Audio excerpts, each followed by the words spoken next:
but finally get here. But finally got here, yeah. in the end. Exactly, yeah. It's never too late to do it, you know, and it's with my pleasure to be here as well. Well, you know, really appreciate to have that opportunity to meet you.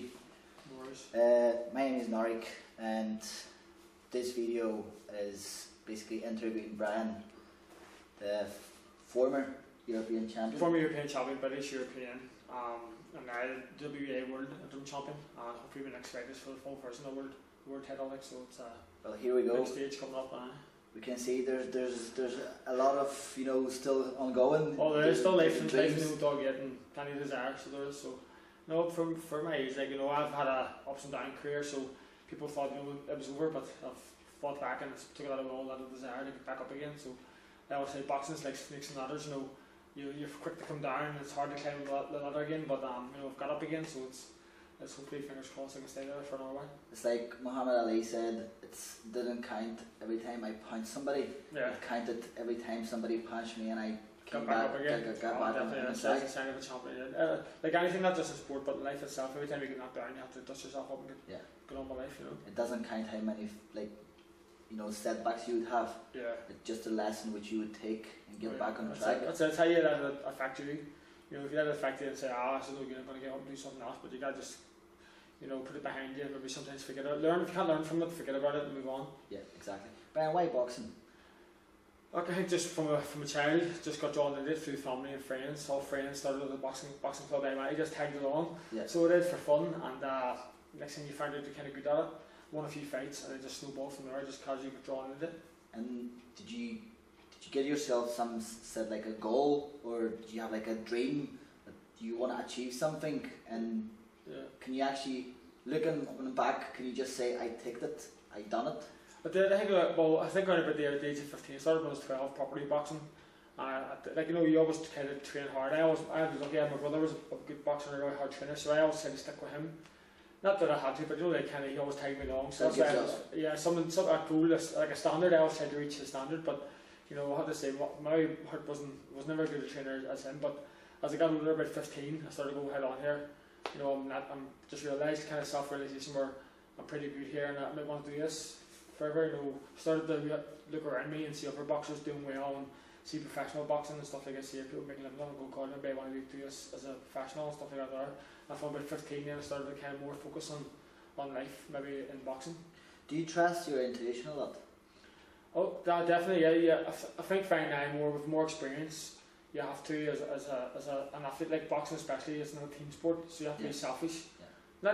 Not that you are selfish, maybe the wrong word, but you do have to be, you know, more aware of yourself. Like some days my trainer might be going, come train, but you know yourself, listen to your body, be selfish enough to say, listen, no, I can't, I need a rest. But also as well, you have to have a strong mind to say, no, you know what, I can train harder today, I can push harder. Yeah. You know, because you can't be lazy either. So it can work both ways, but you know, you have to actually know yourself and know what way you think. At the end of the day, we all human. If somebody can do something, you can do it as well. Oh, without a doubt, yeah. It doesn't mean you have to copy somebody. Yeah.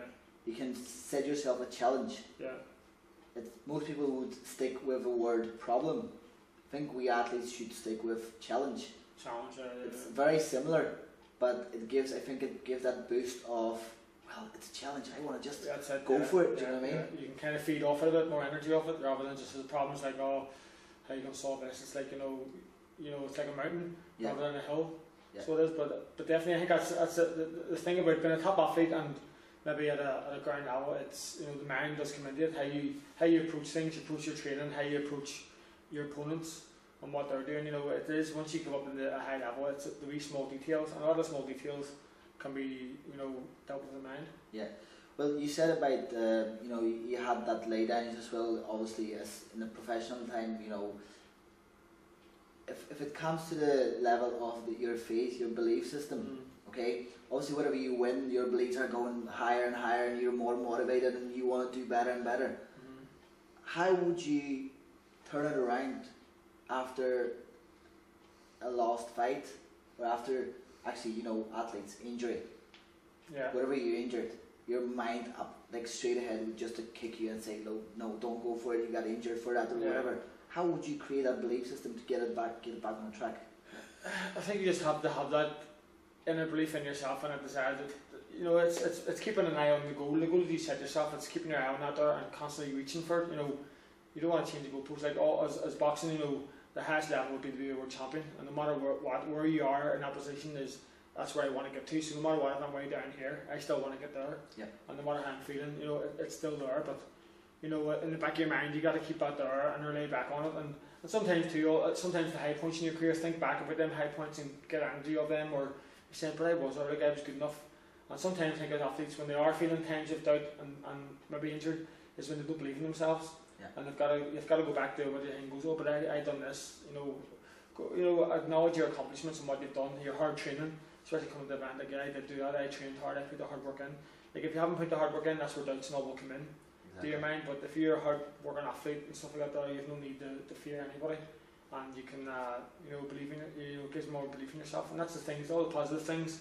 Stay away from any negative energy. People talking negative, you can't do that, you can't do this, you know, just don't listen to any of that, or just turn everything around positive. Like in boxing myself, visualization, if I'm going to fight against the opponent, I'd see somebody, you know, you always think the worst coming up, that they're going to get knocked out, but I would just maybe close my eyes and just see myself getting knocked out, and then just see myself getting up, like in a Rocky movie, and fighting back, you know, and then the next time it happens, I'd see myself just duck under the punch and fighting back, everything, just counteract every negative thought with a positive thought, and just constantly keep trying to do that there, like, you know, because there is, in boxing, when you're fighting, you know, there's lonely times coming up to the fight, coming up to the weigh-in, and that's where your energy can get drained out of you, when you've got to believe in yourself and dig deep mentally. Brian, you said about the visualization. Whenever I work with athletes, and you know, every time I speak with somebody or I run a course and anything like that, I say about the 5 senses. Mm-hmm. Whatever you do visualization, that can be a quick tip as well for you. Yeah. Whatever you use your 5 senses, you're basically there in that situation. Yeah. Before that takes place. Yeah. I had an Orion Championship 2 weeks ago in a wrestling. Yes. Mm-hmm. And for 2 months I was visualizing. I never been in a venue.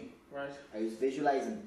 I used it obviously visual, and it's called VAKGO. Right. Visual, auditory, kinesthetic, gastro and olfactory. Right. It's basically your taste, what you can taste wherever you stand in your situations in the ring. Yeah. Yeah.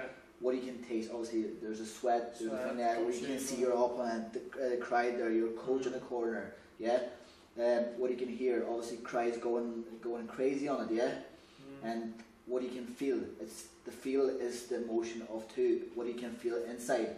What's your intuition telling you? You know, also you can feel your gloves, yeah. You can, every time you hit your opponent, you can feel that, yeah. That's another thing. And next thing, what you can smell, okay.